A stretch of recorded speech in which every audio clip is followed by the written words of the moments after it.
एक छोटी सी कहानी है और ये कहानी वर्तमान की है, भविष्य की है और भूत का भी।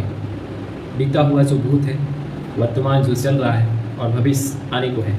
इस कहानी में हम कुछ सीखते हैं, क्योंकि हमारे सीखने वाले हमारे भाई होते हैं, हमारे मित्र और हमारे समाज के लोग हमें सिखाते हैं और हमें कैसे करना चाहिए ये भी हमें वो बताते हैं। तो ये कहानी एक वृक्ष से शुरू होता है और ये वृक्ष जब हम एक दुकान से खरीद के लेके आते हैं और अपने जहाँ पे खेत होती हैं, जहाँ पे खाली मिट्टी होती है, वहाँ पे हम उसको रोपते हैं। हर दिन हर सुबह हम उसको जल देते हैं। जानवरों से, आंधी तूफानों से, बच्चों से उसकी सुरक्षा करते हैं कि उसको आंधी तूफान से कहीं वो आंधी तूफान उसको मैं धरती पे रोपा हूँ वो उखाड़ उसको फेंक ना दे। जानवरों से इसलिए हम रक्षा करते हैं कि वो कहीं जानवर आके उस वृक्ष को, अभी तो छोटा है, उसके पत्ते को और उसके डाल को कहीं खा ना जाए। और बच्चे खेलते हैं, कूदते हैं और अनजाने में, बच्चे तो बच्चे होते हैं, कहीं उसको उखाड़ के फेंक ना दें। तो इन सब से हम रक्षा करके हर दिन हर सुबह जल चढ़ाते हैं। जल बड़ा होता है, वृक्ष बड़ा होता है और हमारी जो कर्म से वो जितने हम अपने कर्म से जल देते हैं वृक्ष जड़ को, वो जड़ एक डाल, एक उतली और पत्ते को, वो जल जो है वो सब जगह जाती है। अनेकों डाल, अनेकों पत्तियों पे वो जल हम जड़ पे जब चढ़ाते हैं तो जलता है और ये जाके जब फल देता है और फल जब लग जाता है तो अनोखे फल होते हैं। तो फल जो है, कभी हम उस फल को आनंद लेने के लिए जाते हैं तो फल पूछता है कि तुमने मेरे लिए क्या किया है कि तुम मुझे अपने पास लेना चाहते हो। बल्कि ये उसने नहीं देखा कि हमने क्या किया, वो सोचता यही है फल कि ओनली जो मेरे ऊपर अगर पानी छिड़क दिया वही अच्छा है। जो मुझे अभी का जो गाछों को,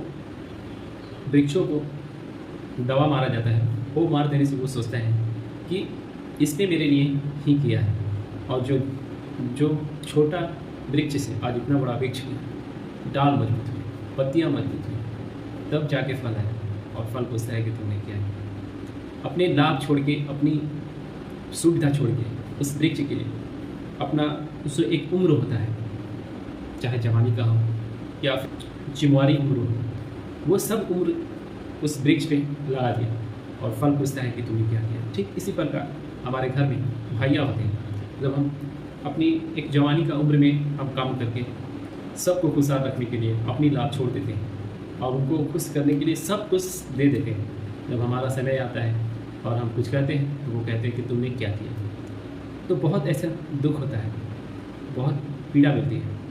ठीक उसी प्रकार हमारे समाज में, समाज के बहुत सारे कार्य करते हैं जो कि हर किसी को समझ में नहीं आते कि वो क्या कर रहे हैं। जो समाज के लिए सोचता है कि ये मेरे लिए श्रेष्ठ है और वही कर रहे हैं, उसको बस समझ में आएगा। और जो वली अपना पेट पाले और किसी से मतलब नहीं, जो मैं कर रहा हूँ वही अच्छा है, वो कर रहा है उससे मेरे को क्या मतलब है, तो अपना पेट बस भर जाए, उससे बेसी उसको मालूम नहीं होता है। और वो एक दिन क्वेश्चन कर देता है कि अपने समाज में जो श्रेष्ठ है, समाज के लिए, सुरक्षा के लिए, उसको समर्थ बनाने के लिए, ताकतवर बनाने के लिए, खूबसूरत बनाने के लिए कार्य करते हैं। उससे क्वेश्चन जाके वो करता है कि तुमने समाज क्या किया, मेरे लिए क्या किया। बल्कि ये नहीं देखता है कि वो समाज के किया है, वो भी तुम्हारे पास ही जाता है। और कैसे जाता है, किस तरह जाता है, ये तुम पे निर्भर करता है कि तुम किस तरह सोचते हो।